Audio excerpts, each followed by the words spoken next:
Aproveitando hoje aqui, como você pode perceber, ou dos outros vídeos que você já viu, seja dessa série, de impartindo o pão da vida, ou até mesmo na leitura dos livros da Bíblia, ou até mesmo outros vídeos tradicionais no canal. Você vai perceber que eu estou num cenário totalmente diferente, né? Muito incomum do dia a dia, porque eu estou numa lavanderia. Então, eu peço para você aí a sua compreensão nesse sentido. Talvez saia algum ruído aqui, mas as máquinas são muito silenciosas e então é um ambiente muito harmonioso, tranquilo, de paz.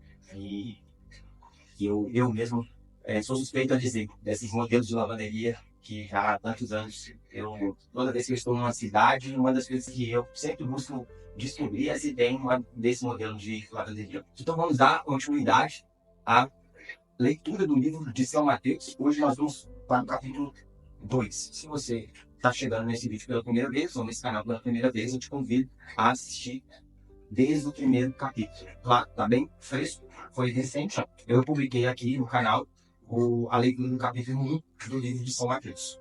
Mas, diferente do outro dia, eu quero orar para a gente compreender também, desde já, algo que é muito importante, né? Clamar a Deus que Ele nos dê a direção adequada, direcionada, conforme a vontade dEle, no que vamos ler na palavra de Deus. Tá bom? Pai eterno, eu te louvo e te agradeço e bendigo o nome do Cristo Jesus, o seu Filho que foi nos enviado para nos gerar salvação eterna, vida eterna e acessar a Ti, Pai. Sem nenhuma interrupção, sem nenhuma interferência, acesso total a Ti. Então eu te peço humildemente, Pai, em nome de Jesus, perdão pelos pecados que tenho cometido, Pai, seja consciente ou inconscientemente, e que Teu Espírito Santo, através do sacrifício do Teu Filho amado, não só me perdoe, mas principalmente me transforme, Pai, conforme a Tua vontade, conforme a Tua palavra e os Teus ensinamentos, Senhor. Em nome de Jesus, eu coloco em Tuas mãos esse tempo aqui com os meus irmãos, na leitura da Tua palavra, das Tuas escrituras sagradas, e peço mesmo, em nome de Jesus, que Teu Espírito Santo esteja conosco, fazendo a boa obra, ou continuando a boa obra, para um dia cumprir, pois o Senhor é fiel para cumprir todas as suas promessas, e a boa obra que o Senhor iniciou em nós irá se cumprir, eu creio, Pai, em nome de Jesus. Então, nos dê direção, nos dê revelação, Pai, nos dê acalentamento aos nossos corações, nas nossas angústias, Pai, em nome de Jesus. Amém? Então, sem muitas delongas, vamos lá à leitura do livro de São Mateus, capítulo 2. Se você não assistiu o primeiro vídeo, volta lá e assista, e você vai entender por que eu gosto de dizer e expressar São Mateus como está escrito aqui na versão dessa Bíblia. Tá? Para os novos que estão chegando aqui, só para você ter uma identificação melhor, existem várias traduções bíblicas, né? E se você, principalmente, não tem uma Bíblia física, assim como essa, eu te sugiro fazer uma aquisição. Tem Bíblias de valores acessíveis, valores mais altos, depende do que você está buscando. Mas se você quer conhecer a palavra de Deus, fazer uma primeira experiência, busque uma Bíblia com uma tradução mais simples para o tempo atual. E depois você vai aprofundando. O que é a simplicidade do tempo atual? É as palavras, vamos dizer, numa linguagem mais contemporânea desse século. Porque a Bíblia foi escrita mais de 2.000 anos atrás, começou há mais de 5.000 anos atrás, provavelmente, aproximadamente, né? Nós estamos no ano de 2025, após a morte de Cristo Jesus, e então a Bíblia já tem bastante séculos. E aí essas linguagens, quando ela foi escrita no original do hebraico do Velho Testamento e do grego no Novo Testamento, para quem não sabe, a Bíblia foi escrita no Novo Testamento no grego, que era a língua mais falada naquela época. Como inglês, vamos dizer assim, nos tempos atuais. A língua universal era o grego. Então, o Novo Testamento foi escrito no grego. Então, tem muitos significados e muitas palavras que condizia com a realidade daquela sociedade. Principalmente no Novo Testamento, como nós vamos ver. Então, se você quer comprar uma Bíblia, eu sugiro mesmo isso, importantíssimo. Foi a melhor decisão, uma escolha que eu fiz de tornar a Bíblia o meu alimento espiritual. Compre uma Bíblia com uma linguagem mais contemporânea para o tempo atual. Leia essa versão primeiro e depois, gradualmente, você vai se aprofundando no conhecimento não só da palavra, do Espírito Santo, mas também das linguagens referentes às traduções mais antigas, para compreender e se colocar naquela sociedade no qual os apóstolos viveram, os discípulos de Jesus e depois o povo de Deus através de Israel, tá bom? Então a minha Bíblia é uma Bíblia com tradução do inglês, do original para o inglês, tá? É uma Bíblia de estudo e com expositor, com notas de exposição de um americano, um irmão americano, tá bom? Então, pode ser que se você me acompanha por uma Bíblia aqui do Brasil, geralmente são mais traduções para João Ferreira de Almeida, então pode dar alguma palavra diferente da outra, mas saber que o sentido é igual. Segundo, se você não tem ainda uma condição de comprar uma Bíblia física, não tem quem te presenteie uma Bíblia física, baixe o aplicativo. Tudo bem, às vezes você está me vendo pelo celular hoje, mas eu quero te motivar a isso, incentivar a isso. Assista, de repente, até de novo, ou ouça de novo, fazendo esse acompanhamento pelo seu notebook, pelo seu computador, e assim você pega o seu celular, baixa o aplicativo e acompanha a leitura, tá bom? Então, vamos lá. Diz assim a palavra de Deus. Livro de São Mateus, capítulo 2. E tendo Jesus nascido em Belém, da Judeia, nos dias do rei Herodes, eis que uns magos vieram do Oriente a Jerusalém, dizendo: onde está aquele que nasceu para ser rei dos reis? Porque sua estrela vimos no Oriente e viemos para adorá-lo. Ouvindo isso, o rei Herodes perturbou-se e com ele toda Jerusalém. E convocados todos os principais dos sacerdotes e os escribas do povo, interrogou-lhes sobre onde havia de nascer o Cristo. Versículo 5. E lhes disseram: em Belém da Judeia, porque assim está escrito pelo profeta: e tu, Belém da terra de Judá, não és de longe nenhuma menor entre as capitais de Judá, porque de ti sairá o governante que apacentará o meu povo de Israel.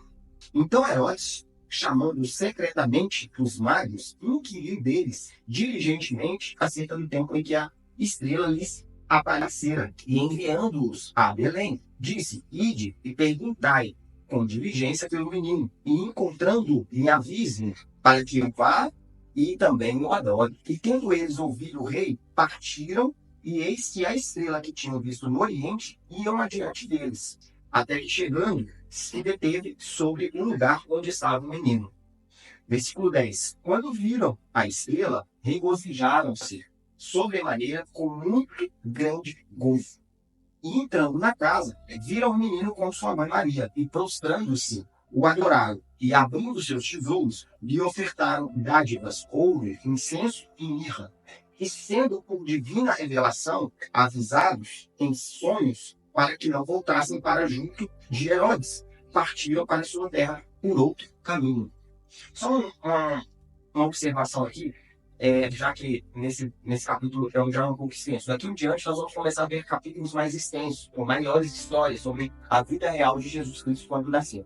Você percebe aqui que no primeiro versículo está falando sobre o nascimento de Jesus e que magos do Oriente, não era da terra de Jerusalém, ou seja, assim, estavam com o conhecimento e com a consciência que aquele era o momento do nascimento de Jerusalém.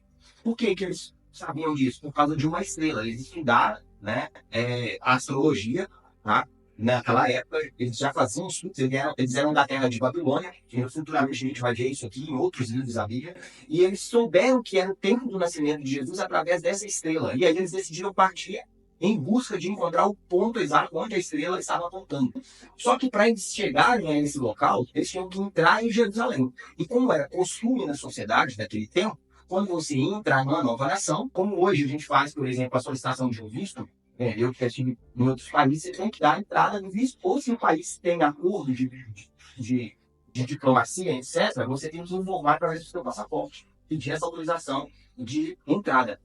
Se fazia isso indo até o rei ou o governador daquela localidade onde você estava adentrando. Então eles fizeram isso. Ele foi aonde? Eles foram ao rei Herodes, que naquele tempo era o rei de Jerusalém.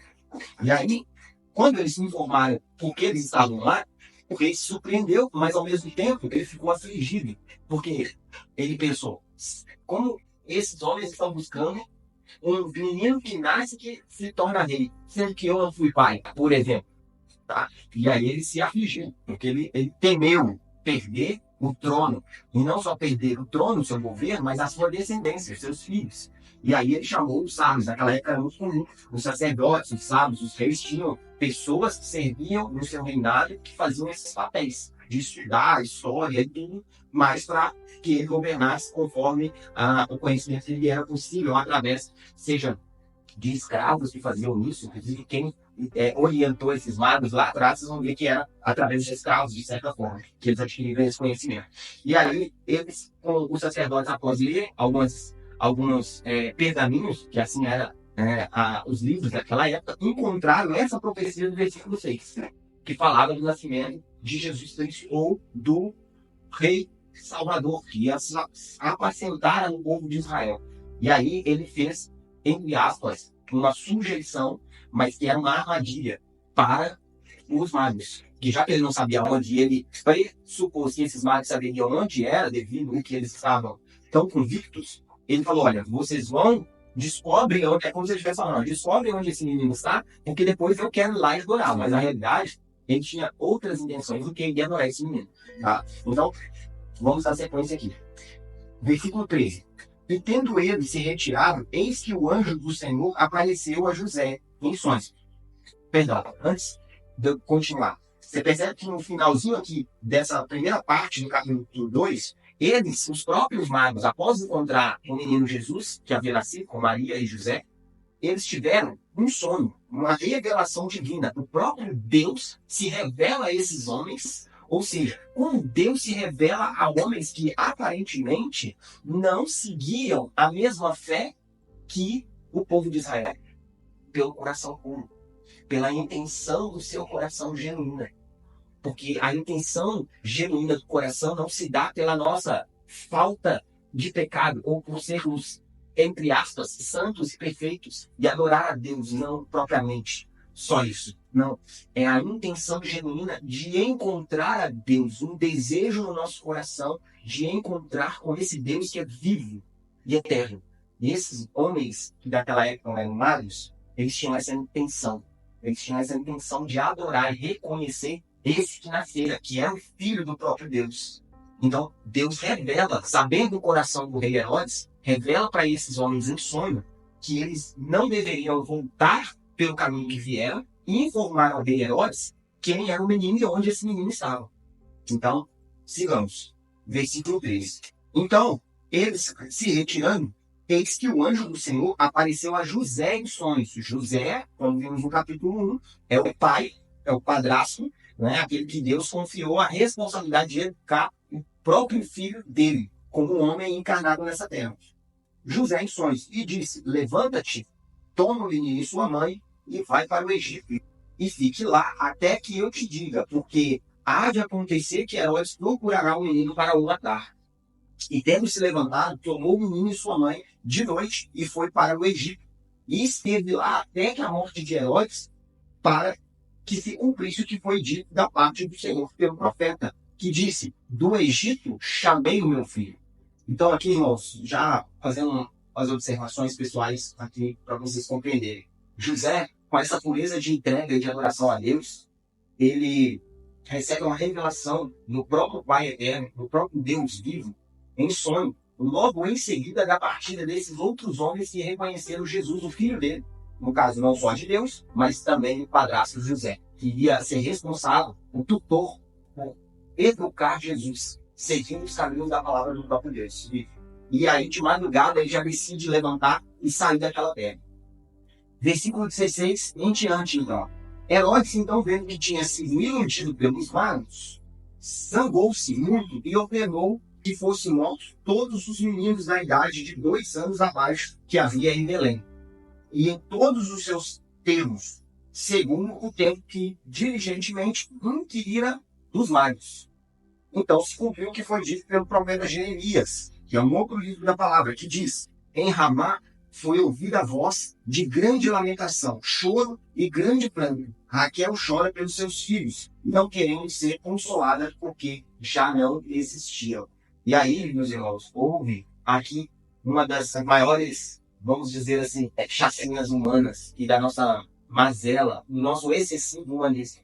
Homens que têm poder de governo, que se amedrontam, que não têm um coração contrito, um coração que se abre para buscar a Deus e cuidar aquilo com o qual nós somos responsáveis. Estamos aqui por, vamos dizer, além da graça de Deus pela nossa vida nesse tempo, pelo fôlego de vida, mas também por administrar as coisas que são de Deus.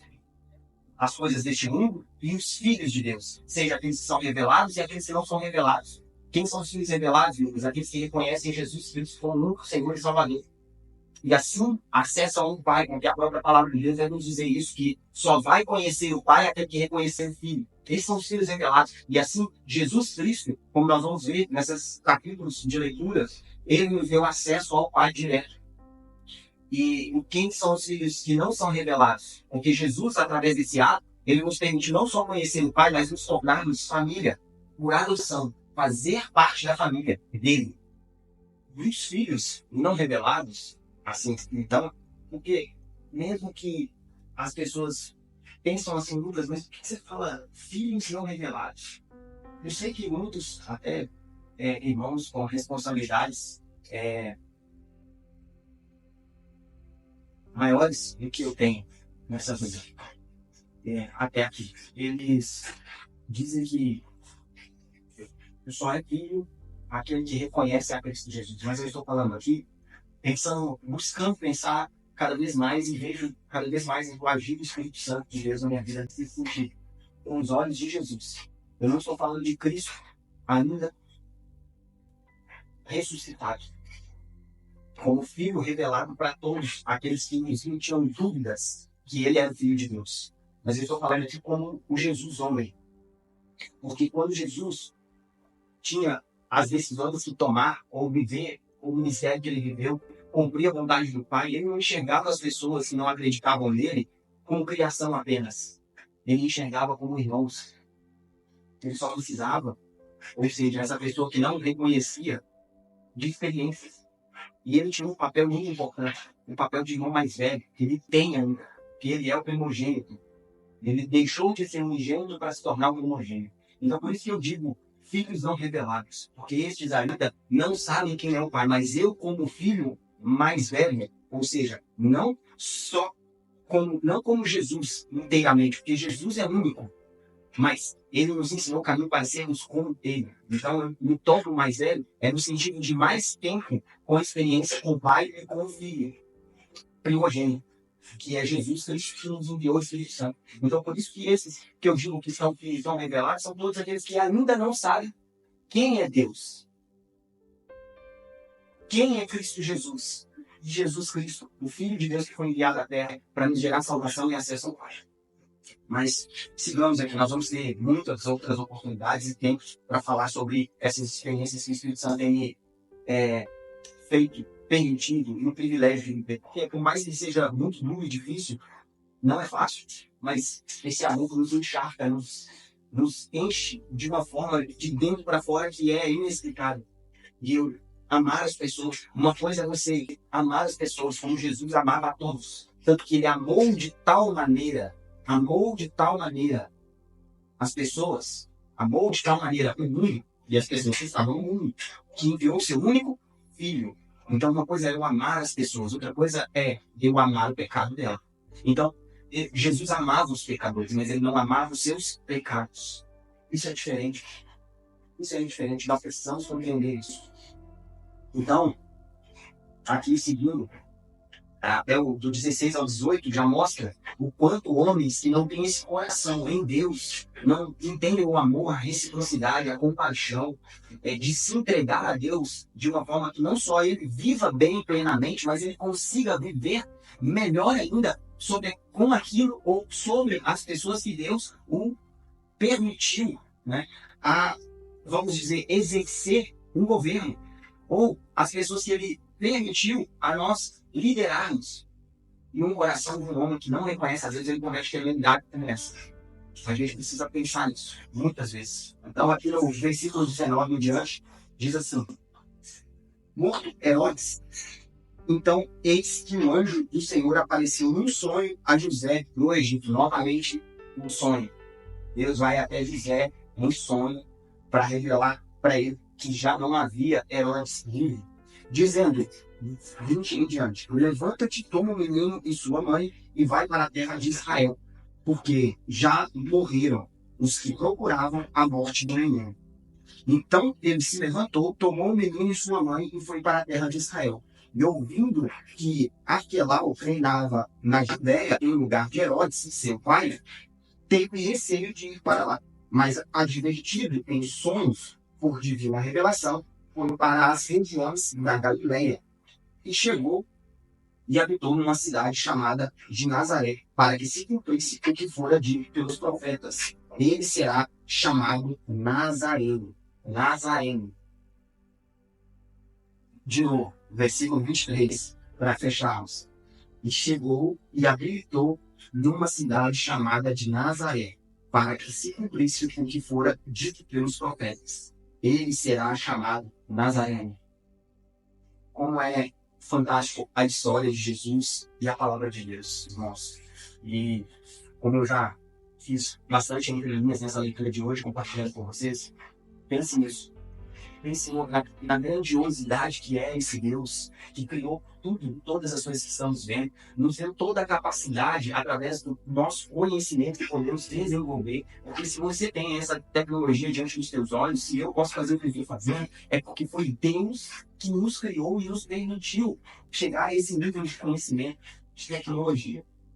Nós precisamos cuidar, meus irmãos, para não espiritualizar aquilo que é natural e naturalizar aquilo que é espiritual. Uma coisa é uma coisa, outra coisa é outra coisa. Não tem esse ditado meio esquisito? Uma coisa é uma coisa, outra coisa é outra coisa.